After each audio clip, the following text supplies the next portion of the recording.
Welcome to BNEWS Special Reports. I'm Phil Gallagher, along with my guest today, John Sanchez, Burlington DPW Superintendent or Director. Both of those names fit, right? Everything is the same to me. It's all the same, right? Welcome to the program, job. John. Thanks for joining us. John is retiring in January, so I thought we'd get him in here today and do a retrospective on his career in general and specifically here in Burlington. So let's begin with the beginning. Where did you go to school, and how is it that you ultimately determined that municipal engineering and municipal DPW was your primary interest? You know, that's a very interesting question, Phil. And again, thanks for having me here today. So I'm a civil engineer. I went to school in Costa Rica. So I have a BS in civil engineering from the University of Costa Rica. And in the 80s, I came to get my master's degree. I went to UMass for my master's degree. While I was attending school, I took a job in Billerica, engineering division there. Which is interestingly enough, because I wasn't really that interested in municipal work at the time. I guess as engineers, you're always thinking about designing buildings and bridges or whatever it happens to be. But it just so happened that the diversity of the work we do in municipal work really, really attracted me. It wasn't one thing, it was all of it. Water, sewer, roads, culverts, bridges, buildings, et cetera. Right. So that's sort of how I went in that direction. Yeah, you failed to mention sewer there, I think. It's the old story about the body parts having the argument of who's most important until the intestine says, I'm the most important, and shuts down. So everybody agrees. So let's, so you had stints in Billerica, you were engineer there, then you jumped over where a DPW director at So actually, Arlington? There again, if I may, so I did started my career as a junior engineer in Billerica, and I worked my way up over there to director. Went from there to town engineer for a few years, and then subsequent to director of Public Works. And I served for a few years there in Billerica before I went to Arlington as director. Well, you followed the town manager from Billerica to Arlington? No, it was more like the former director of Public Works in Billerica had gone to Arlington for a few years, and when he retired, they took that job again. So I sort of followed the mentor, right? The mentor, and I ended up in Arlington for a few years. That was just before I came to Burlington. You came here in 2006, is that That's right. It was December 2006. Yeah, Shamal's retirement. Yeah, great guy too, by the way, I have to say. So let's talk about, before we talk about big things, let's talk about the little victories in your experience here since you took over the job. And there's a lot of them. Burlington, and I'm so grateful, I have to say, Phil, to have landed here in Burlington. People have been terrific, very receptive of the ideas that our department has had over the years. And along the way, we had all this, I'm going to call little victories or things that we've done that took a lot of effort on our end, and I'm talking about personnel. But we are grateful that, again, we were supported by not just our politicians in the committees, et cetera, but the general people too. I don't know, something comes to mind right now is one of the first things perhaps that we worked on was when we switched to automated trash collection. If you remember in the 2000s, nobody was doing automated trash collection in the state. And now nobody can remember with the little soldiers running behind the truck throwing the things in there. Everybody just assumes it was always this way. And everywhere you see it, and the few towns that are still not automated, you're going to see them going to automated fairly soon. But that was the first thing we did. And when we did that, 2009, I believe that's when we did that project, we were able to increase services. We actually went to every week recycling, where before that it used to be every other week. And that allowed us to increase our recycling rates. It was like 13%, we went to 24% just by making that change. You instituted single stream at the same time? Not at the same time, that came in later. Oh, it did? Yeah. That came in later. At that time when we did that, we saved about $350,000 a year by, again, you have a more efficient collection system and more recycling going on, so less trash generators. So altogether, we saved quite a lot of money.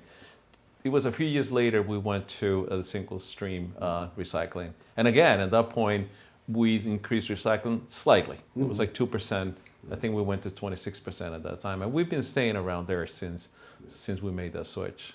Then there was water improvements, the metering system, facilities, street lights. Identify each of those for us. Yeah, so we did, we had a big number, I want to say close to 20% of water that we didn't know where it was going.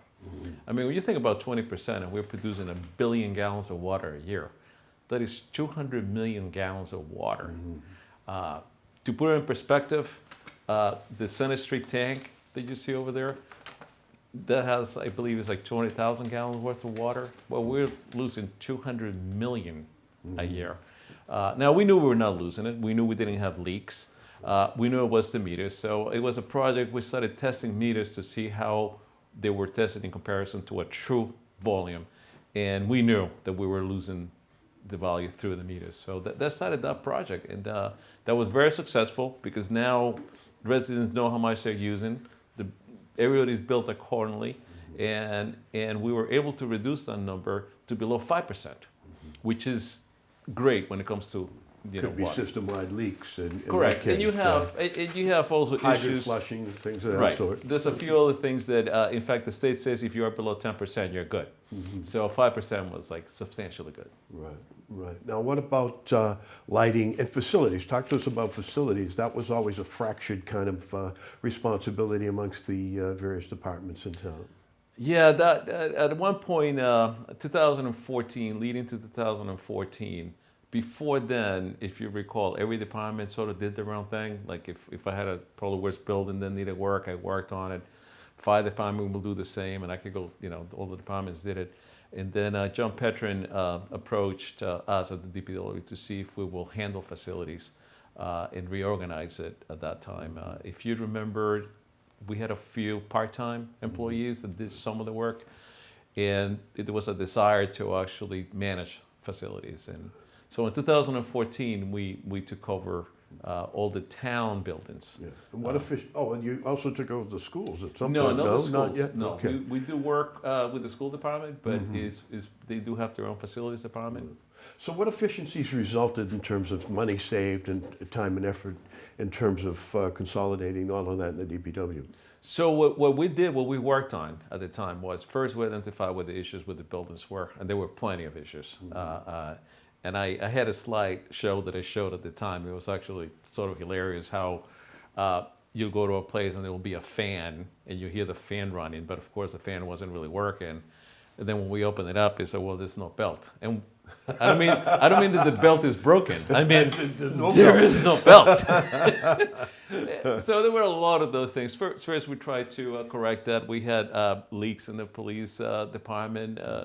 We found in town hall a 5-gallon barrel like for leaks. And we're in the attic, and it's like, why is it a pail here? And it's like, So there was a lot Leaks of in that. the library elevator, I think that was another one. So we went through all of that. Richie Reed, he was fantastic. Passed away a few years ago. Climbed every roof, went through every attic, every basement, every place to identify all the issues. That was the first emergency, was to make sure that everything was working. But immediately after, we went after building efficiencies. And it doesn't sound like a lot when you think about like, oh, well, all of a sudden you're shutting down the heat at night. How much is that going to save you? Well, we did 3 buildings to start with at the time, which it was the Annex Town Hall, and we did the Grandview. And just those 3 buildings saved us over $50,000 a year once that we upgraded to building management systems. Since then, we've been going building by building, not only fixing roofs, painting, putting new carpets, whatever we need, but also replacing equipment and getting energy savings and all of them. And things like that. So you had a prioritization of the repairs necessary, similar to that of the pavement management program? Actually, it was very similar to that. We created a 10-year plan on all the major items that we had to do, so we were able to plan for those. And as we worked on those, you remember talking about the police department, we put a new roof there. We did a new roof at the fire department. again, but at the same The time, library as well. library, we just did one, and Right. it's all been part of the plan. But at the same time, we had this energy efficiency program that we've been running. And the latest project that we completed was actually changing all the buildings to LED lighting, which we did over the last couple of years. It was when it was finalized. We did about $1 million worth of work in those buildings with a town investment of only $155,000. The rest was a grant. from the Grants. state. Grants. Yeah. And how did that affect the streetlight program? So the streetlights was a similar project like that. That's an interesting one, Phil. I'm glad you brought that one up because that one we knew it was going to cost a little over $800,000 to replace all the lighting in town. We have over 2,500 streetlights in town. Those are sodium. They were sodium something like. Yeah, high pressure sodium. High pressure sodium. Yeah. So we had a few mercury, but most of them were high pressure sodium. And the way we approached that one, we knew it was $800,000. That's a lot of money. So we went to town meeting. We did the numbers.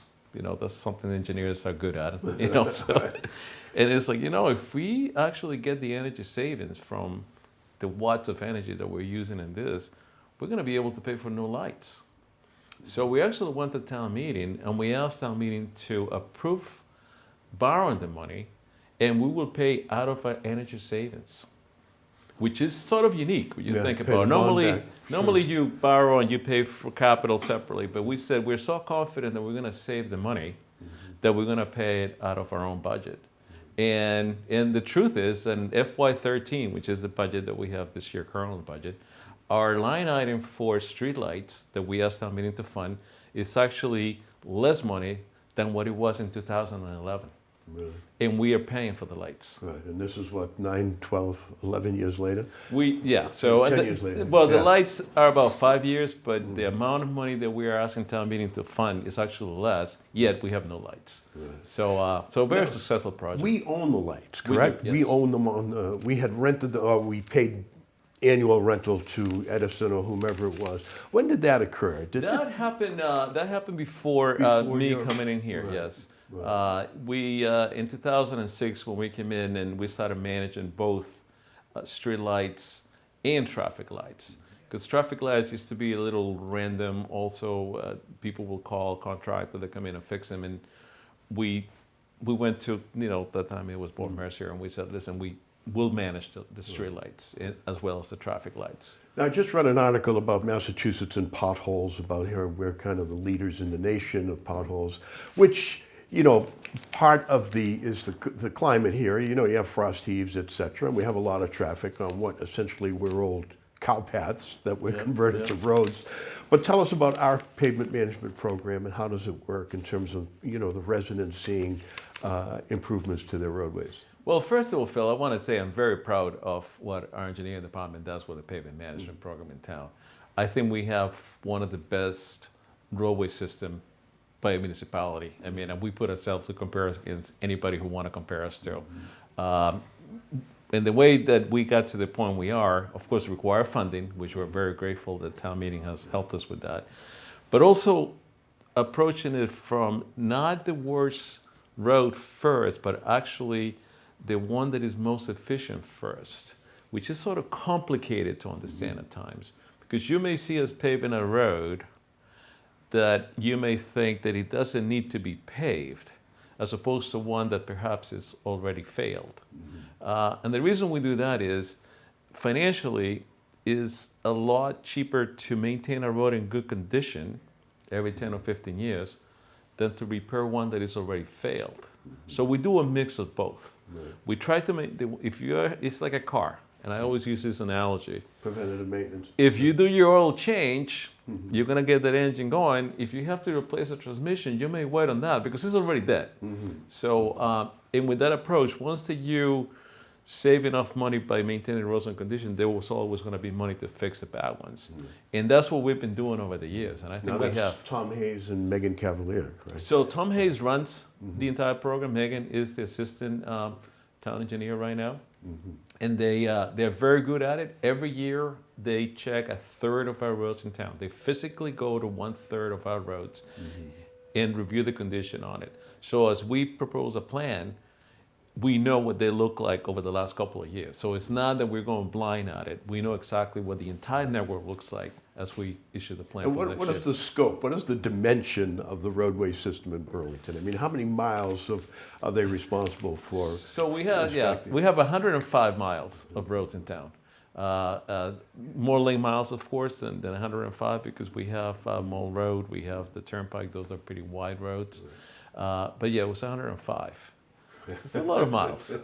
Well, let's talk about the next biggest system, which is the sewer system. How would you characterize the condition of the sewer system at this point? So I want to say that we need to do a lot of work, particularly on pump stations. We've done a tremendous job when it comes to the infiltration and inflow repairs. Over the last 15, 20 years, the town has been diligently working in repairing sewer manholes, repairing pipes, so there's no water Foreign water entering the system. But the pump stations are getting older. So recently, I mean because it's 10 years, we did the terrace hall. And then we've been picking 1 or 2 a year, the worst ones, to upgrade. Well, let's identify the scope of lift station. A lift station is something that actually takes the sewer from the lower levels of the town and pumps it into the main trunk line. How many of those do we have, and what is the cost of each one in terms of a pump station? We're talking about $1 million, right? So easy $1 million, depending on the. We have 14 large stations right now, and depending on the scope of what you need to do with a particular, it'll be $1 million to repair. We're currently working on one, Francis Wyman Road. We already did the force main over the winter, and next spring we're going to be doing the station itself. But we have probably after that like 10 to go. Well, let's flip back into the I&I situation. People will recall that years ago we had a surcharge problem, which I always attributed to the MDC and MWRA being inefficient in terms of, when we had peak rainfalls, they would just open the gates and let it out. But then after the Quincy decision, they had to stop that. Subsequently, all along the line, we had various sewage geysers, I called them. Yeah. And we relieved that pressure at Terrace Hall by letting the raw sewage flow into the Vine Brook. Yeah, that was... Correct me. No, unfortunately, that is what was happening. Okay. So we had a consent order from DEP about how we'll have to do certain things. Every time you saw us at the Terrace Hall, literally pumping sewer into the brook, that's what we actually did. It was because Horn Point was also overflowing into the pond. And there was their water supply at the time. Correct, and this still is. It's a water supply in Woburn. Right. So we worked with Woburn, and we lessened the amount of sewer flow that will go into the pond by us pumping into the Vine Brook. And of course, the Vine Brook is also our water source for the Shoshin intake that we have down behind the Shoshin Tech. But every time we pump, of course, we'll shut off our pump, so we would be pumping that into our reservoir. That got solved by 2 major projects, or 3 rather. One, the MWRA did a big upgrade, Commonsville upgrade through Winchester. 2, we did the Terrace Hall pump station, which we rerouted our main from what used to be the aquifer and on the meadow. We actually rerouted that to the streets. And 3, and I said this is the final one, this is the icing on the cake, is we actually spent $1 million of Burlington's money to fix a sewer main in Woburn. Okay, that was controversial. Okay, so explain to me why we would do that. That was very controversial, but the main reason is both Burlington and Woburn share a sewer main from our town line. In fact, our last point of connection is in Marlborough Station, we call it, and from there we go into a sewer main that is shared by the 2 communities. That's the way it's been since the 60s. And we had some sort of a mutual responsibility agreement? Correct, correct. So based on that, we are responsible for some of the repairs of that main. So when it came to fund the project, DEP was very interested in eliminating overflows, as was Burlington, as was Woburn, of course. So we all agreed, meaning DEP, agreed that our repair in Woburn will be counted as one of the repairs that we're supposed to do in Burlington, which that was huge. And then Woburn will agree to do the project for us providing the funding. And I think it worked out really well. I mean, town meeting finally approved the funds, and we repaired that line that literally goes along the horn pond. You may see today, because if it's not the way it used to be, but if you walk around the horn pond, you notice some of the structures are pretty high right now. They never used to be that high. Right. So that was part of our repair. But what that did is now water from the horn pond doesn't go into those sewer mains. Therefore, we wouldn't have this extra water, and now we have capacity during Inflow, so you gained additional capacity. enough capacity that we had not overflowed since. And that's what, 7 years going on? At least. Right. Okay, well, that begs the question, everybody's still got a big appetite for tax revenue all along this line, which means extra effluent flow. What is the possibility this is going to continue safely off into the future? Do we have enough capacity? So we have the capacity in place right now, and before anybody can connect to our sewer system, they have to contribute money to the town for the town to remove about 5 times the amount of flow That they're going to use. Right. So that's why, as you see new restaurants perhaps, or new office buildings that you see going up, at the same time, we are removing that amount of flow from known areas where we have infiltration. That's why the capacity keeps them, the numbers don't go up. Similar to the water capacity, if you look at our numbers, our water demand went from 3.5 about 20 years ago Daily, per on a day daily basis, yeah. to now we're below 3 in average. And you hear about all the restaurants and all the businesses, but don't forget that anytime anybody builds a new home, anytime that you have a new building, everybody now has the water-saving devices. All the new washers you buy right now are water-saving, dishwashers. Right. So we've seen a total decline in the amount of water that we use as well. And the sewer is more like stable. It's more affected by weather than by... Right, right. But Well, let's go back one step and talk about, the sewer system was put in place in order for Burlington to grow naturally. At some point in time, it couldn't grow just on septic. But how in the world could Whitman and Howard have ever designed a system that would take this main trunk line of sewer directly through your main water supply in both Burlington and Woburn? How on earth has civil engineering come that far that they would you would no longer make that kind of a mistake? There are, and I don't want to, again, go back and second guess how the designers or why and all the reasons. I mean, I will tell you though that it is a lot cheaper to go through cross country than what it is to go on streets. As the crow flies, they would say, right? And there could have been many other reasons. Another thing that you want to do when you design sewers and force mains, this is an engineering thing. I'm an engineer. I apologize, all right? But you like those sewers to always have like a pitch going straight up. You don't want it to go up and down. Right, because of the creation of gas it creates, if you have any type of air, it creates air pockets on the high points, and they actually block the flow. It's all, we've seen that before. So you have to have air release valves. You have to maintain those. It complicates maintenance in the future. So the old main was perfectly pitched going upwards the entire length, as any good engineer would like to see.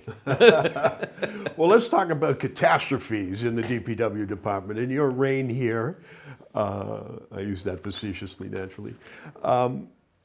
I think probably Network Drive is the most catastrophic event. The most recent, yes. Most recent, okay. Yeah, unfortunately, that happened a couple of years ago, as you recall, and that had been building. The problem But it had been happened building during over. the pandemic. In the beginning of the pandemic, didn't it? Yes, halfway through it, and I think our theory is the problem had been there for a long time. I mean, this is not a new problem. However, during normal non-pandemic times, there was enough flow on the line that even though there were obstructions, flow was going through. Then came the pandemic, and we've seen this in other places too, where now there's low flow from the business areas. Residential is different. So now all that water that used to push through whatever debris you had is not there to push it through. and it created a massive blockage. Well, you had one other contributing factor, did you not? These disinfectant wipes that everybody was advertising as, what is it? Flushable. They're Yeah, not flushable. And they're not. No, they are not flushable. And you're correct. And again, when you had enough flow going from all the businesses up on the hill, Network Drive, probably that flow was pushing all those wipes through that particular area. And once you don't have that extra flow pushing it, they only go so far, and then created a big blockage. Between that and grease and all the things that might have So happened. you had a huge, essentially what turned into cement. Now, why were you down 14 feet, 15 feet in that particular location? So they tried to go under the brook. You know, the Vine Brook goes through it. So when you put the sewer lines, you try to go below the bottom of the brook. That's why you have to go that deep. That's the main reason. Now, how about flooding? That's always a concern. We have a number of programs. We have the stream cleaning program and various things that try to minimize and mitigate flooding. One of the problems is that culvert, or I don't know what you call it. The dam. Yeah, all right. But it's a culvert at Network Drive, right? Yeah, it's actually in Bedford. It's the old mill dam. So there is a historic elevation that was kept there from when the mill was in place. And so there is a dam. There's a physical dam, you can see it. And the Vine Brook runs through it. So that holds back the water all the way up to Gray Meadow Road. And that's the biggest issue. There is not enough pitch between that point and all the way down to like Coles in that area to actually push the water through. That creates that problem. Okay, we've only got about a minute left, so tell us about the PFAS project. State DEP determined PFAS levels had to be reduced. That affected the Great Meadow. Subsequently, we're doing that project so that we have at least the reservoir as a redundant source, if that's correct. So tell us how that's going. So that's going very well. If you recall, we separated the project into mini projects in order to accelerate it. So we did some of it under 3 different contracts, and we also purchased the filters under a separate contract. The filters are already in place. If you go by the mill pond, you'll see them. We're waiting for a building. There's a building being constructed around them right now. And we hope that will be operational in February. Now, the building is not going to be finished in February, but as far as us being able to use the filters, that's the That goal. was kind of a fortuitous strategy because there are literally hundreds upon hundreds of millions of dollars that are being required throughout the state, and we were able to get in the front of the line. And that's pretty much what our thought process was when this started to hit all the other towns around us. I mean, it's not just a Burlington problem. That's when we decided, okay, how can we make it go faster? Because we knew supply issues with not just the filters, pumps, pipes, you name it. And that's when we came out with that idea of making it into separate contracts. And it has worked so far. I mean, we are pretty much on schedule. We did have a slight delay with the delivery of the filters. Well, that was mid-pandemic when there were production and supply line issues throughout the world. Yeah, but again, we're happy with the progress that we have in there. And February is our target date right now for that. Right, wonderful. Unfortunately, we've run out of time. I'd like to thank our guest, retiring DPW Superintendent John Sanchez. Wish you well in retirement. Thank you for joining us. Thank you. If I may, Phil, just one second. And I'm looking right now at our residents in town, and I have been honored to work here in Burlington. The community has been the best place for me to have ever chosen to work for. The support that I got, not just from our staff and our committees and town meeting, et cetera, but from the residents as a whole, has been overwhelming to me. So it is hard for me to say goodbye to Burlington when I care for the town and I have so many friends that I've made here. It's just a point in my career that I have to call it quits, I guess. But I do want to say thank you for all your support over the years. Well, your transition to retirement will take all of about 5 minutes. That's it for today. Thank you for joining us.